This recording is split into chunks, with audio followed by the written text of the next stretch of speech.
I'm here to talk about working with Photoshop Elements version 13. I work with artists where they often have to size a picture and stuff. I have a before on the left and after on the right.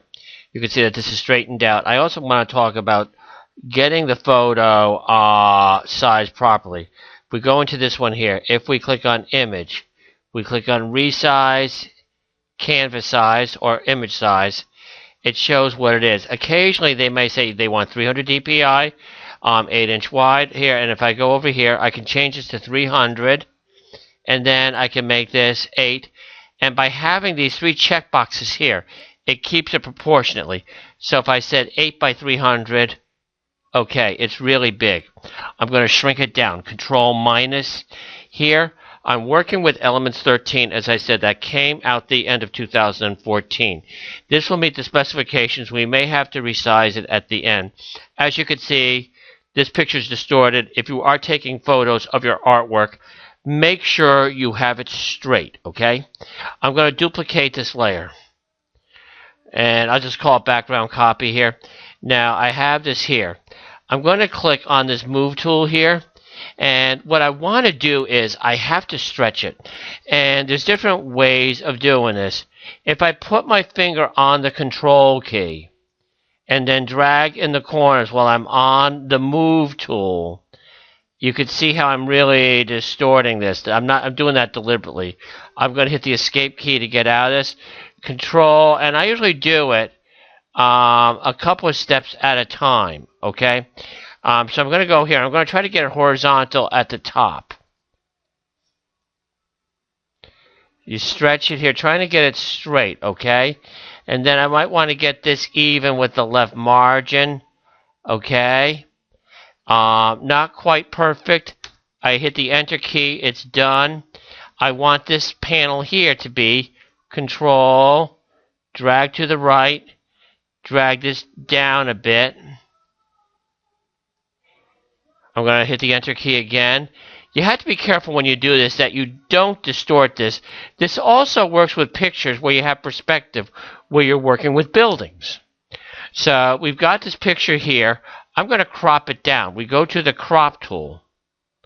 I could also hit the letter C, and then it gives me the preview thing here, the panel here. I pull this in, pull this in. You can see it's a little off here, but that's okay. And then if I go back onto the Move tool, the dagger there, Control key, now I have the picture pretty good. It could be slight distortion here over what the original painting was. Next thing I want to do with you, I want to show you this. You have to resize this again. So I'm going to say Image, Resize, Image Size. With the older versions, you might have to use Canvas Size, okay? Or Resize. So you're going to have to poke around. It's changed. It should be 8 inches wide. We hit the 8, and we hit the Enter key. So we have the picture here. If I were to save the file at this point, it's going to go from a JPEG, which is 1 layer, to a PSD Photoshop document, which is 2 layers. I'm going to save this. I'm going to hit the OK here, and it's going to go back into that original folder there. I'm having that as a PSD here. If you're sending this off, you're putting this on a website or an email, and you want people to see it, it's got to become a JPEG. I'm going to show you another couple of cool tricks here. Since I'm working with a flash drive here, it's taking a little bit longer, okay? Now, what I want to do here, if I click on File, I click on Save for Web. It gives me, I want to make this a JPEG, okay? You can lower the resolution to low. It's still pretty big, 255. An internet allows you to see only at, I'm going to hit the cancel, at really 72 dpi. So what I'm going to do is I'm going to go to Image, Resize, Image Size. I'm going to go down here, shrink this down to 72 dpi. Got small. I'll Control plus just to enlarge it. I'm going to click on File, Save for Web, It's going back to the GIF again. You want it to be a JPEG. GIFs are good if you have like a logo. It'll make things very crisp here. And I'm going to change this to low. This is 17. I'm going to say save, and then takes 5, and I'm going to just say new web version, and I'm going to go onto this folder that I have here. So I find this here. I'm going to go into my removable disk here, elements, adjust image, new version, save. Okay, now watch this. I'm going to go to the desktop, working with Windows 8.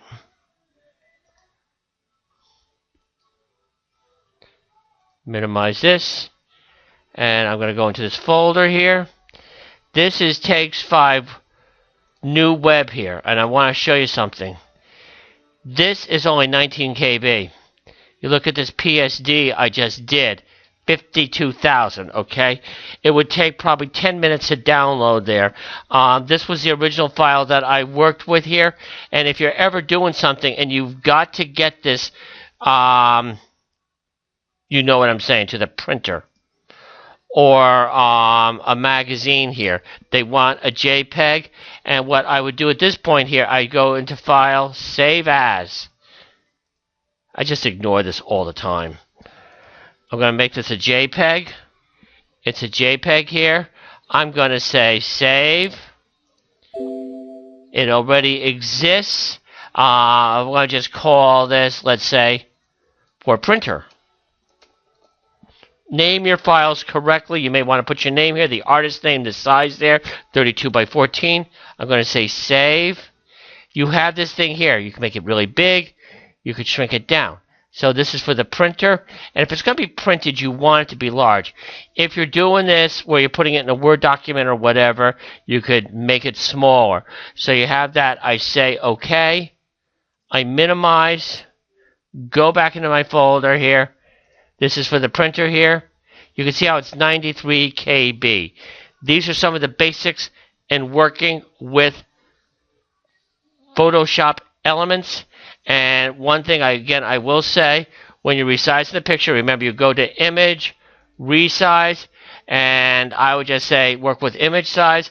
As I said, the older ones go a little bit differently. You will do fine. I am doing this in the expert mode in 13. This is much cheaper than buying Photoshop, which you have to now rent. The Creative Cloud, I believe it's $10 a month. This program is often discounted as little as $50. It tends to get an update in October of every year. Good luck.